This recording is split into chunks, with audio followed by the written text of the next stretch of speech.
Um, why is this cap, on the other hand, red?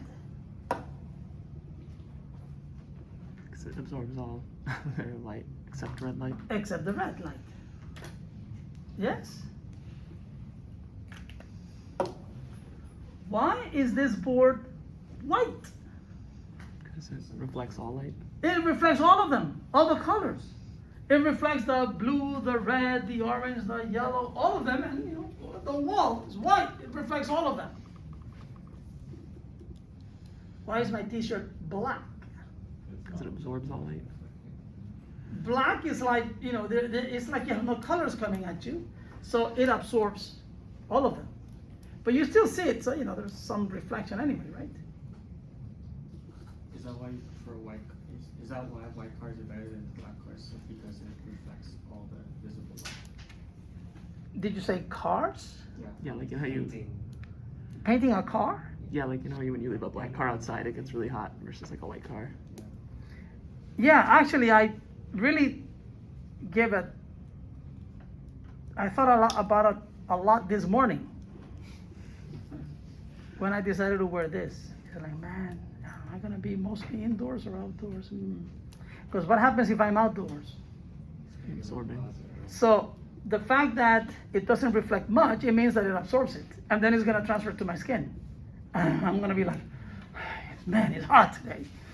Whereas if I were to wear a white t-shirt, like bright white colored, light colored clothing, the light would hit and reflect. So less of it will be transmitted to your skin. Right? So I really thought about it, but anyway.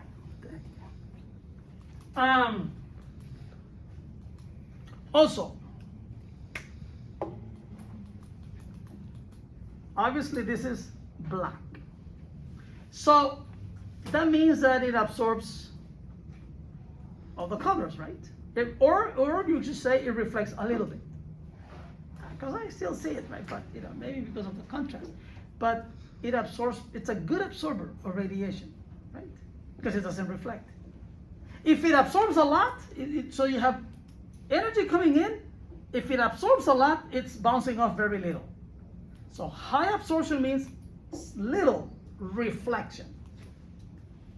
Now, yes? Now, if I hold this cap and it's absorbing a lot, is it getting like hotter? Oh my goodness, I gotta put it down because I'm gonna burn my finger. In fact, I can hold this cap for the full 2 hours of this class and it's not really going to heat up. So if it's absorbing a lot and its temperature remains the same, it's because it has to be emitting a lot, not reflecting.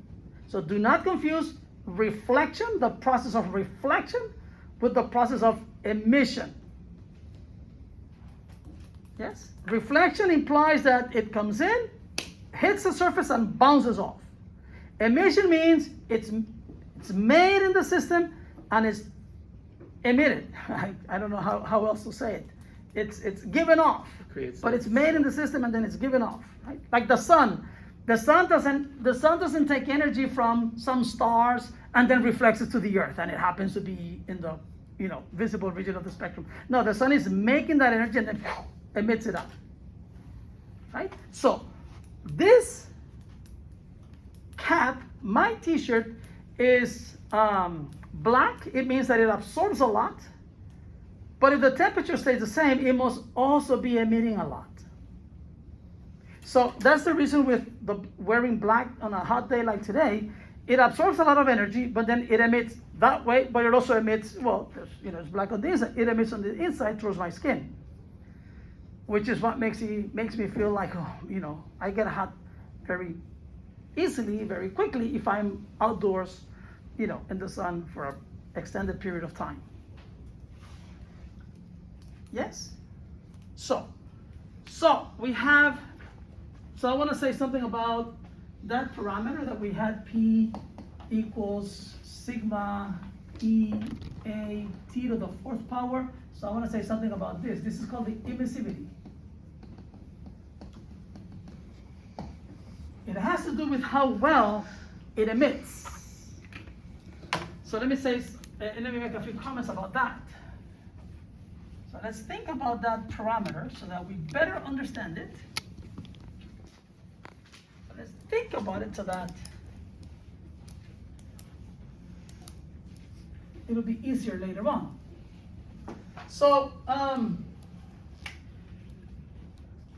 in fact, I think I have a good statement over here.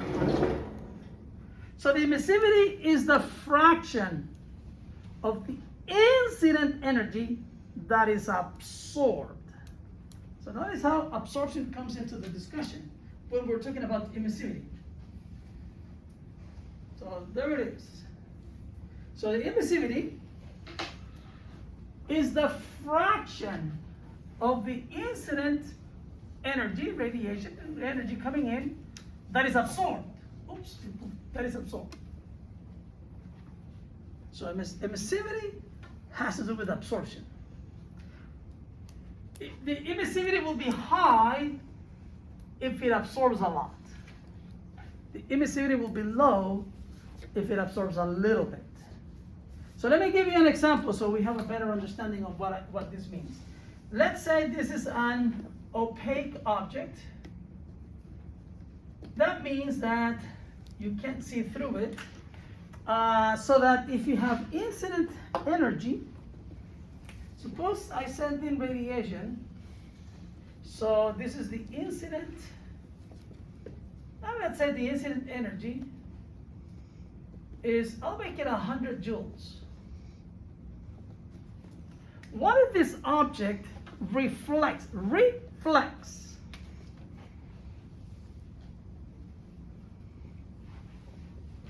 let's say 5 joules.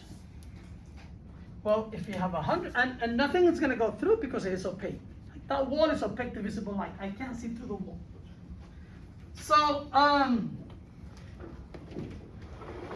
if you send in 100 joules of energy and 5 joules of energy are reflected, how much energy does the object absorb?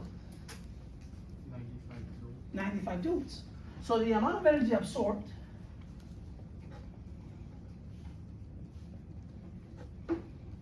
so therefore, the emissivity is, see, the emissivity is the fraction of the incident energy that is absorbed. So for this object, the emissivity will be, well, what is the fraction of the energy that is absorbed? It absorbs 95 joules out of the 100 joules of incident energy coming in. So the units cancel, and I get 95 over 100. That's 95% or 0.95. It's a good absorber. I mean, it absorbed 95% of the energy coming in. So this would be a good absorber.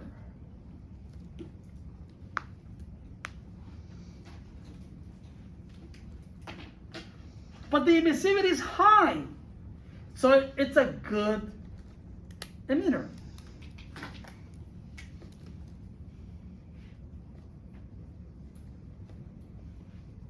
But it only reflected 5 joules out of 100 joules that were coming in. So it's got to be a poor reflector.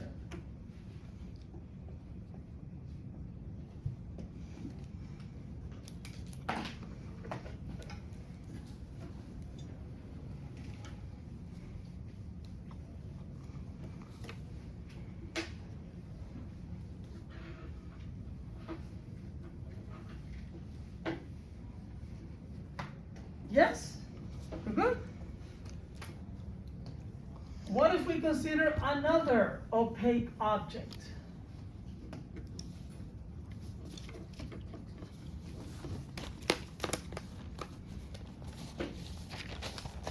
And I send in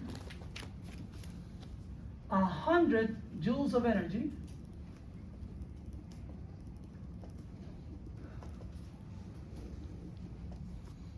And this thing reflects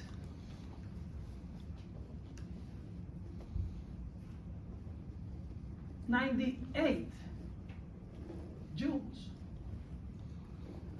So how much energy does it absorb? 2 joules, right? So therefore, what is the emissivity? Well, it's the fraction that it absorbs out of the incident energy. So it absorbs 2. When we had 100 joules of energy coming in, so this is 2 over 100, that's 2%, that's 0.02. So what happens? It's a poor absorber. I mean, if you sent in 100 joules and it only absorbs 2 joules, not a good absorber, right? So it's a poor absorber. Notice that its emissivity is low, close to 0. So it's a poor emitter. But notice how it reflected, wow, 98 joules when 100 joules were coming in. It reflected 98% of the energy incident on it. So this is a good reflector. And by the way, if it reflects a lot, this thing tends to be like white in color. Because, white, it's because it reflects all the colors, right? So it's like, this is like white. If it absorbs a lot, like my t-shirt, this is like black.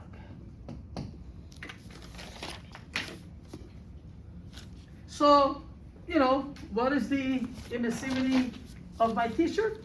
Close to 1. Of this cap? Close to 1. Close to 1. What's the emissivity of this? Close to 0. It's white. Yeah? A white part, the emissivity, close to 0. So you can associate. Since something that reflects, that has a high reflection is white, then how would you make like a mirror? Since I guess would that have like 100? A mirror reflects like a perfect, pretty like much a 1 everything, yeah. emissivity? Okay.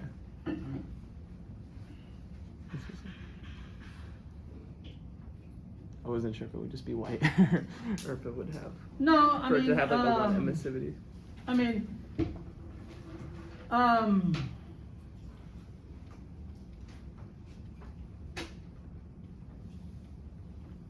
mean, just because something reflects a lot, it doesn't mean that that thing can create an image. Okay. I mean, a mirror is like very, very smooth. And it's actually a complicated, you got the glass, you're gonna have like an aluminum in the back. It's not a, yeah. And we'll talk about mirrors and curved mirrors and lenses later on.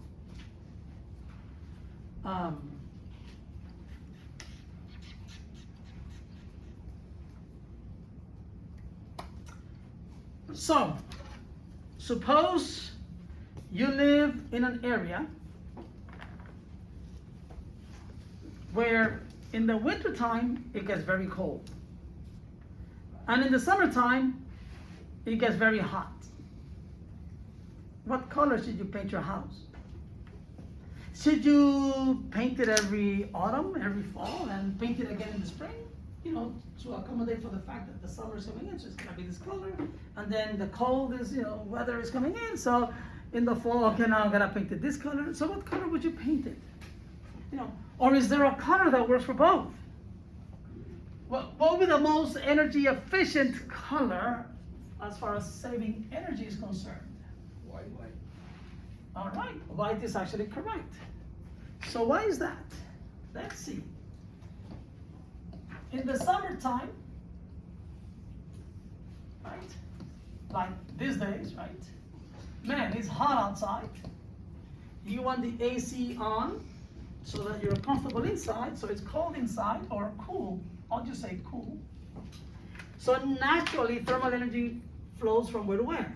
Hot to cold or cold to hot? Naturally. Hot to cold. So, you have a hot outside, right? So thermal energy, it's coming in this way. Do you want that heat energy to go into the house and mess this up? No. You want it to be reflected. So you want it to be a good reflector. If it's a good reflector, you want it white.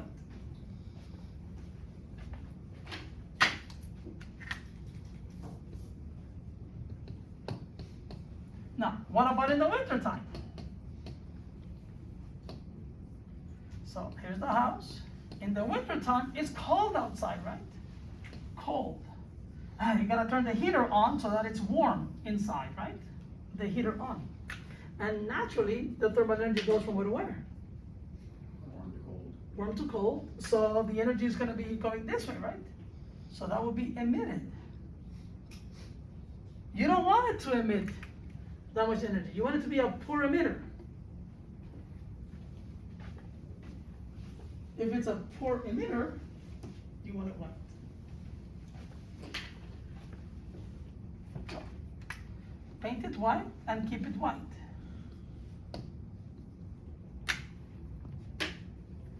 Yes, throughout the whole year.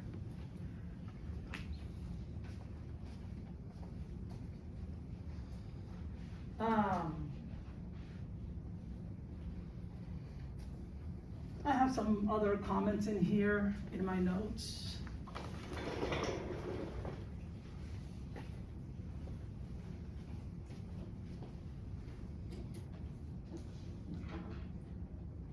So I wrote, do not confuse emission with reflection, right?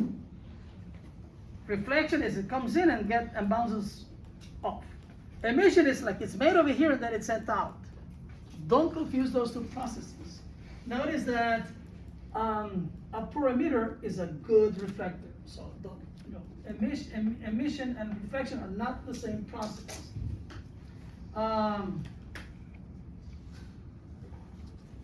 What about this statement over here? Clean snow. See, the snow is white.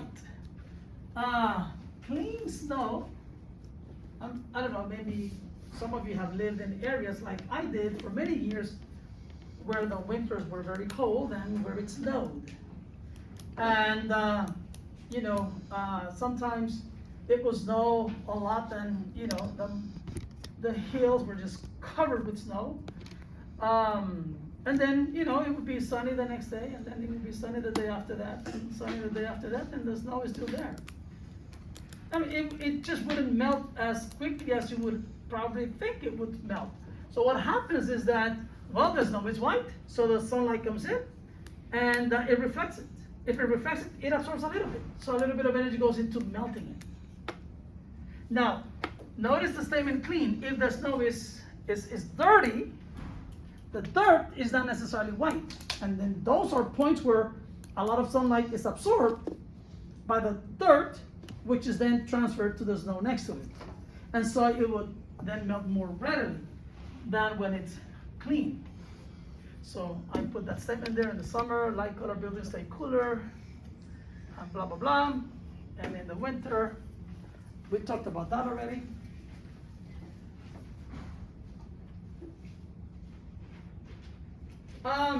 What is the rate of energy transfer? Rate meaning per unit time of an object that is hot. Let's say, suppose this cap is hot. Or, the keys. Let's say, put the keys on fire and they become hot. And I bring them into this room. So the keys are hot, whereas the surroundings are cool compared to the temperature on the surface of the keys. So the keys will be emitting radiation, right? Now, the energy that's coming to the keys is coming from the surroundings, and the surroundings are at a lower temperature. So you have more energy being emitted from the keys, right, than what the keys absorb. Yes? You might think, but wait a minute, there's a lot more energy coming in from here. But where is the absorption of the energy, radiant energy, going to occur on the keys? On the surface of the keys, which is the same surface from which the keys emit energy. So if I, this room is cool, let's say we maintain it, at some temperature, and I heat this up and I just put it there, the keys will be radiating away more energy, right? Because it's hotter than what it is absorbing from the surroundings. And if it loses more energy than what it gains, its temperature is gonna go down. So I give it time and it'll find an equilibrium temperature with the room. It'll just radiate it away, radiate it away. Yes? So if you wanna know when they are at different temperatures, what would be the rate at which the keys are, emitting energy away into the room? Suppose it's like the keys, it's like when you spend $50 and you spend $50 because you're hot. But you're receiving, people are giving you $20, $20. So I spend 50, but I get $20. I spend 50 and I get $20. Overall, I'm spending $30. So the rate of energy transfer, the net rate of energy transfer will be how much is emitted minus how much is absorbed. Right? Because it's not just all emission without receiving anything. Right? Now, the emission occurs from the surface of the object, but the absorption also occurs on the surface of the object, right? So it's the same A, right? And so emission, absorption, so the same E, factor those out, right? Now, what happens when the keys eventually then reach the same temperature as the surroundings? Then, when it reaches thermal equilibrium with the surroundings, that's when it's maybe emitting, $20, but it's receiving $20, and it emits $20, and it's receiving $20, and then the temperature stays constant because it is spending as much as it is receiving, as much as it is absorbing. Yes. So like this cap, for example, if I leave it in this room, the temperature is going to stay the same, and also the same as the temperature of the surroundings. You say it is at room temperature. And that means that it is emitting as much radiation as it is absorbing. If there were a difference in the amount of radiation absorbed and the amount of radiation emitted, then it would either heat up or cool down. Because what would happen if, for example, I put this on ice and I brought it in here and it's cold relative to the ambient temperature here, and I leave it there. Then this is cold, it's emitting radiation, but it is due to the low temperature on its surface, because it's cold, I put it on ice, but it's receiving more energy from the surroundings because this is warmer compared to that. So if it absorbs more energy than it emits, its temperature is going to go up until it reaches the temperature of the surroundings, right? And then that's when you say it reaches thermal equilibrium with the surroundings.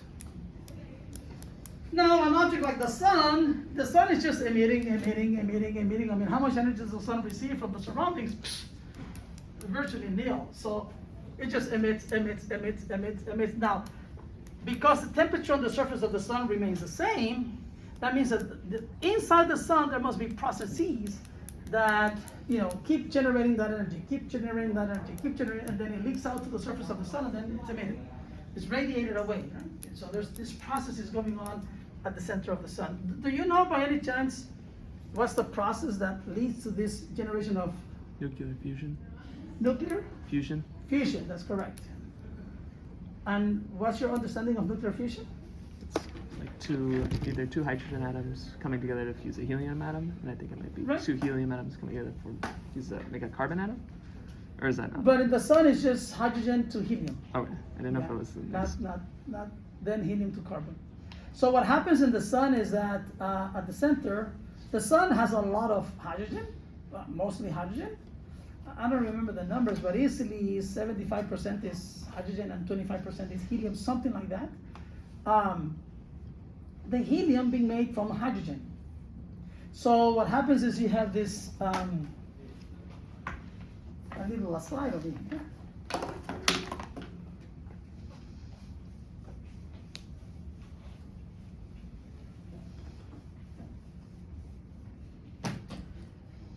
So if you consider an atom with one proton and one electron going around, this is hydrogen, right?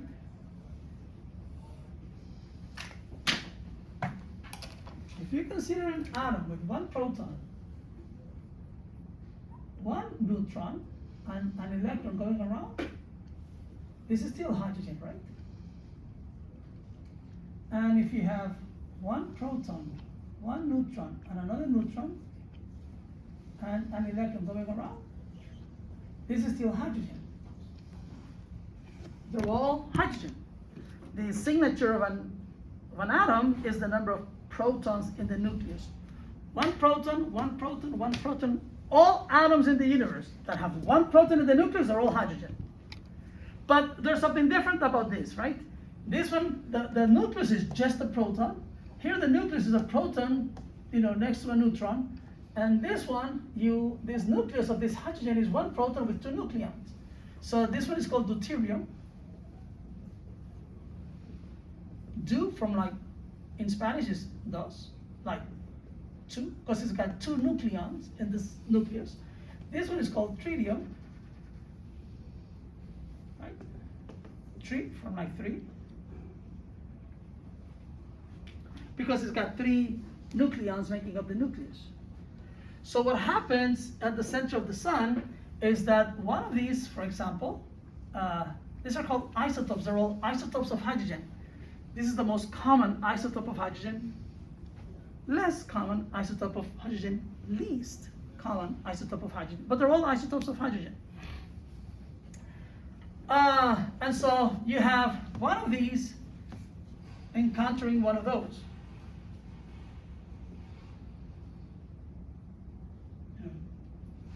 It comes in, right? And then you have a proton here, and then a neutron, and a neutron, something like that. And then boom, they collide. And when they collide, this fuses into that. So you get proton, proton, neutron, neutron, but you had three neutrons, and in the end you have two. So you have a neutron that goes off. And so you say that these two